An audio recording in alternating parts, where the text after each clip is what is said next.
नमस्कार बच्चों, मैं संदीप शर्मा फिर से आपका एक बार श्री राम ऑनलाइन क्लासेस में आपका स्वागत करता हूं।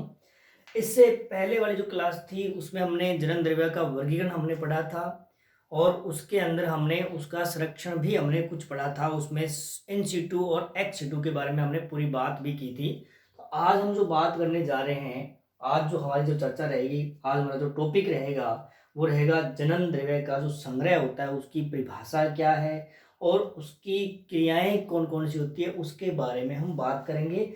विषव संग्रह क्या होता है, उसके अलावा एक अलग से हमारा टॉपिक है पादप पुनर्स्थापन, उसके बारे में हम चर्चा करेंगे। तो आज बात करेंगे जनन द्रव्य जो संग्रह जो होता है उसकी अगर डेफिनेशन बात करें तो किसी भी फसल एवं उसके जंगली संबंधियों की बहुत सी किस्मों या जीन प्रारूपों के संग्रह को उस फसल का क्या कहलाता है, जनन द्रव्य संग्रह कहलाता है। जनन द्रव्य संग्रह का मतलब क्या हुआ कि कोई भी फसल है उसकी जो जंगली संबंधी है उनकी जो किस्मों की जो जीन प्रारूपों का जो संग्रह होता है वो क्या कहलाता है, जनन द्रव्य संग्रह कहलाता है। और जनन द्रव्य का जो संग्रह होता है वो कहाँ पे किया जाता है, वो जीन बैंक में किया जाता है। अगर हम बात करें जनन द्रव्य संरक्षण की जो क्रियाएं होती है वो कौन कौन सी आती है। सबसे पहले हम कोई चीज पकड़ते हैं उसका हम क्या करते हैं, संग्रह करते हैं, उसको हम क्या करते हैं, स्टोर करते हैं। क्या करते हैं, स्टोर। कहीं भी कर सकते हैं, कोई भी हमने कहीं पर भी, जैसे कोई गोदाम है, कोई जो अपने कोई जीन बैंक है उसके अंदर हम क्या करेंगे, एक बार उसको स्टोर करेंगे, वहाँ का तो टेम्परेचर है और है वो सारी चीज हमें देखनी पड़ती है। फिर उसका हमें क्या करना पड़ता है, संरक्षण करना पड़ता है। फिर हम उसको क्या करते हैं, संरक्षण करना पड़ता है। उसके बाद हम क्या करते हैं, उसका मूल्यांकन करते हैं कि जिस चीज का हमने संग्रह किया था वो सही है या नहीं है। क्या हम किसी चीज का जो संग्रह कर रहे हैं वो गलत तो नहीं कर रहे हैं, हमारा टाइम तो खराब नहीं कर रहे हैं। इसी तरह से आती है सूचीबंधन। हमने जो संग्रह किया है उसको सूचीबंधन करेंगे कि उसका स्टेप बाय स्टेप उसके अंदर क्या क्या चीजें हैं, क्या क्या उसकी खासियत है, क्या क्या उसके अंदर है, तो उसको हम सूचीबंधन हम उसको करेंगे। फिर हम करेंगे उसका गुणन करवाएंगे या हम वितरण करवाएंगे। ये दोनों टॉपिक मैंने एक ही जगह पे लिखे हैं परंतु है दोनों के दोनों अलग है। गुणन करवाने का मतलब ये है कि हमने जो स्टोर किया था जो सीड, उसको हमने बड़े पैमाने पर हमें उगाना है। जो ऐसी जमीन है जो सरकार के पास या जिस अपने कोई भी है वहां पर हम उसको कहीं पर उसको उगाएंगे बढ़िया तरीके से। उगाने के बाद जब उसका बीज हमारे पास बढ़िया क्वालिटी का हमें प्राप्त होगा उसमें से, फिर उसका हम क्या कराएंगे, वितरण करवाएंगे। वितरण करने के बाद ये सारी स्टेप बाय स्टेप जो कंडीशन जो आ रही है उसके बाद हम उसको क्या करवाएंगे, उपयोग में लेते हैं। क्या लेते हैं, उपयोग में। इस तरह से जनन द्रव्य जो संग्रह होता है उसमें जो क्रियाएं होती है वो कितनी होती है, लगभग 6 क्रियाएं हमें अपनानी पड़ती है। पहले हम क्या करते हैं, उसका संग्रह करते हैं, फिर संरक्षण करते हैं, फिर मूल्यांकन करते हैं, सूचीबंधन करते हैं और गुणन करते हैं और वितरण करते हैं और बाद में उसका लास्ट में क्या करते हैं, उसका यूज होता है। लास्ट में एक परिभाषा अपने बुक में दे रखी है, उसका है नाम है विषव संग्रह क्या होता है। विषव संग्रह के बारे में हम बात करें तो जनन द्रव्य संग्रह जिसमें किसी फसल एवं उससे संबंधियों प्रजातियों के विषव भर से एकत्रित किए गए विभेद हो, उसको हम क्या कहते हैं, विषव संग्रह कहते हैं। देखो विषव संग्रह हमने बात आ रही है कि विषव संग्रह क्या है। विषव संग्रह क्या है कि कोई भी जन्म द्रव्य है उसको हमने क्या किया, उसके जितने भी विषव के अंदर कोई संबंधित हैं, उसकी प्रजातियां हैं, उसको विषव भर से हमने क्या किया, उसको इकट्ठा किया। इकट्ठा करने के बाद में उनको इकट्ठा करेंगे, अलग अलग उनको विविधों को इकट्ठा करेंगे। इस प्रक्रिया को हम क्या कहते हैं, विषव संग्रह कहते हैं। जैसे भारत की अगर हम बात करें तो भारत के अंदर NBPGR कौन सी संस्था है, ये है राष्ट्रीय पादप आनुवंशिक संसाधन ब्यूरो। ये भारत में एक संस्था है जो क्या करती है, जैसे सीड है या प्रोय है या जायगोट्स जो भी कोई होता है, इन सब का क्या करती है, स्टोर करती है। क्या करती है, संग्रह करती है और उनको क्या करती है, संरक्षण प्रदान करती है और उनको निम्न ताप पर किस तरह से उनको रखना है वो सारी चीज इसका क्या करती है, अपने कंट्रोल करती है। वो एक भारत में एक संस्था है जिसका नाम है NBPGR। तो ये हमारा जो टॉपिक हुआ वो है जनन द्रव्य संग्रह। और उसमें कौन कौन सी क्रियाएं हमें अपनानी पड़ती है। और उसके अंदर अब मैंने एक डेफिनेशन आपको मैंने बताई है, वो है विषव संग्रह। तो आगे हम बात करेंगे, अगला टॉपिक हमारा तीसरा जो टॉपिक रहेगा वो हमारा रहेगा पादप पुनर्स्थापन। तो ये जो टॉपिक दे रखा था ये था पादप अपने जनन द्रव्य संरक्षण। तो अगला टॉपिक जो हमारा है पादप पुनर्स्थापन है, तो इसके बारे में अपने बात करेंगे, उसकी डेफिनेशन देखेंगे कि डेफिनेशन क्या है। देखिए आपको मैं बताता हूं, थर्ड नंबर जो है वो कौन सा है, वो है पादप पुनर्स्थापन। बच्चों एक बात ध्यान रखना, मैंने आपको पहले भी आपको ये टॉपिक बताया था, उसमें हमने शॉर्ट में बात की थी, अब अपन इसमें डिटेल में बात करेंगे। पादप पुनर्स्थापन मतलब हमने किसी चीज को हमने तैयार किया, किसी दूसरे स्थान पर हमें उगाना, वो क्या कहलाता है, पादप पुनर्स्थापन कहलाता है। मेरी बात को समझ रहे हो ना आप, कि पादप पुनर्स्थापन क्या है, किसी भी जंगली प्रजाति को हमने हमारे खेत में उगाया, फिर हमने उसको तैयार किया, फिर हमने उसको अलग स्थान पे हमने उगा दिया, वो क्या कहलाता है, पादप पुनर्स्थापन कहलाता है। अगर हम बात करें, देखिए यहाँ पे मैं अगर परिभाषा लिख देता हूं, पादप पुनर्स्थापन, पादप पुनर्स्थापन द्वारा एक ही वर्ष में अतिशीघ्र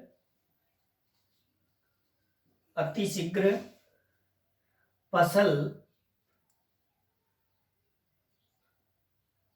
सुधार किया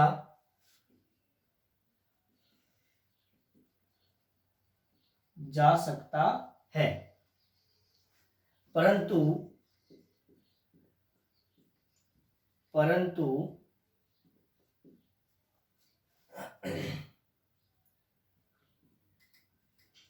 इसकी सफलता अनुकूलन पर निर्भर करती है। देखिए मैंने यहाँ पे एक परिभाषा लिख दी है यहाँ पे पादप पुनर्स्थापन की, कि पादप पुनर्स्थापन, वैसे तो मैंने आपको बता दिया था कि पादप पुनर्स्थापन होता क्या है, कि पादप पुनर्स्थापन के बारे में मैंने आपको बताया कि पादप पुनर्स्थापन क्या होता है, कि एक जंगली प्रजाति को किसी उसको तैयार करके खेत में फिर हमें कहीं दूसरे स्थान पर हमें उगाना, वो क्या कहलाता है, पादप पुनर्स्थापन कहलाता है। पादप पुनर्स्थापन अपने टॉपिक पढ़ रहे हैं, तो यहाँ पे देखें, पुनर्स्थापन के द्वारा एक ही वर्ष में अतिशीघ्र फसल सुधार किया जा सकता है, परंतु इसकी जो सफलता है ये किस पे निर्भर करती है, ये करती है अनुकूलन पर। किस पे निर्भर करती है, अनुकूलन पे निर्भर करती है। ये अनुकूलन आपको पता है, कोई भी फसल है, कोई भी फसल, जैसे एक फसल यहां पर उगाई जा रही है, ठीक है, जैसे ये क्या है, भारत है, जैसे मैं मान रहा हूं उदाहरण, ये एक यहां पर फसल उगाई जा रही है, ये क्या है, जैसे ब्रिटेन है, इस फसल को यहां पर ला करके उगाना, तो अगर ये कामयाब होती है तो किस पे निर्भर करेगी, ये निर्भर करेगी यहां का जो वातावरण है, इस वातावरण पर निर्भर करेगी, यानी इसके अनुकूलन पे निर्भर करेगी। किसी पौधे को नए परिवर्तित, यानी देखिए ये उसका किसी पौधे के लिए ये तो क्या है, किसी पौधे के लिए ये तो क्या है, पुराना है, ये जो पुराना स्थान है, और यहां पर इसके लिए क्या हो गया, नया स्थान हो गया, ये उसका क्या हो गया, भारत उसके लिए क्या हो गया, नया स्थान हो गया। परंतु ये पौधा यहाँ पर कामयाब होगा कि नहीं होगा, वो उसके अनुकूलन पर निर्भर करेगा। और अनुकूलन किस तरह से आएगा, अनुकूलन आएगा उसके वातावरण के आधार पर, कि उसने उस वातावरण के अंदर आके वो सूटेबल हुआ है या नहीं हुआ है। आगे हम बात करेंगे इसी के अंदर पादप पुनर्स्थापन का जो होता है, पादप पुनर्स्थापन कितने प्रकार का होता है, इसके बारे में बात करते हैं। तो ध्यान रखिए, देखिए इसके अंदर पादप पुनर्स्थापन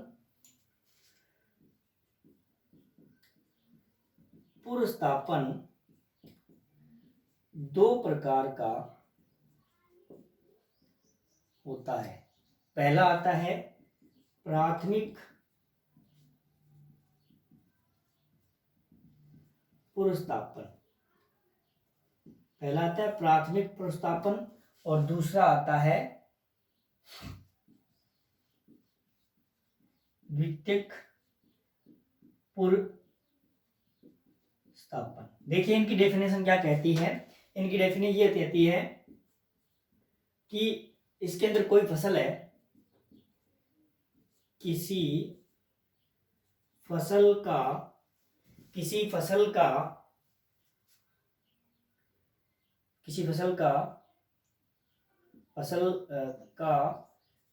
बिना चयन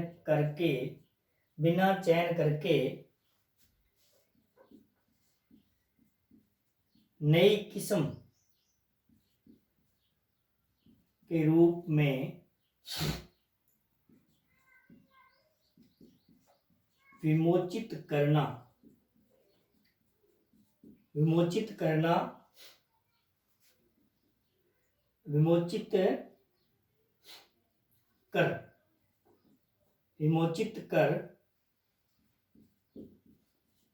खेती के लिए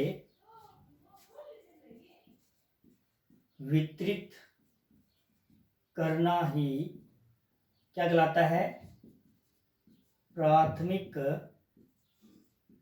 पुरस्थापन कहलाता है। दूसरा आता है, इसके अंदर क्या आता है, किसी फसल का चयन करके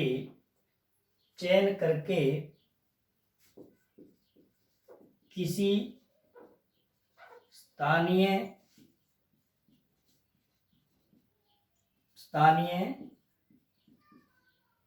प्रजाति से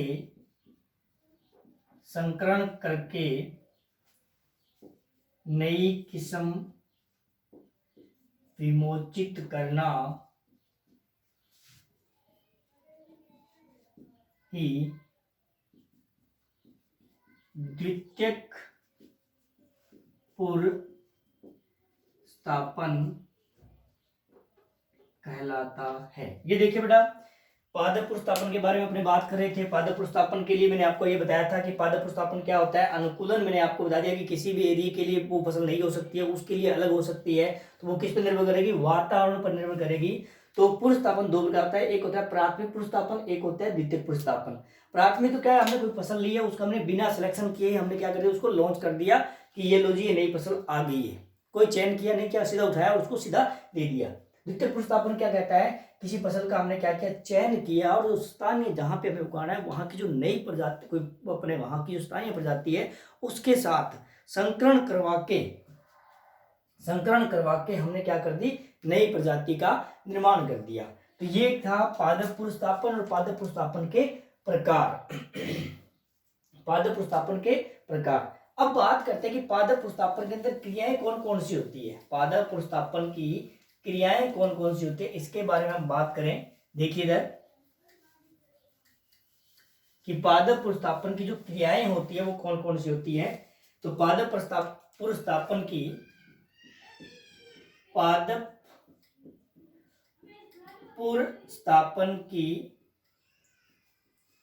क्रियाएं, पादप पुरस्थापन की क्रियाएं जो है वो पहली है अर्जन।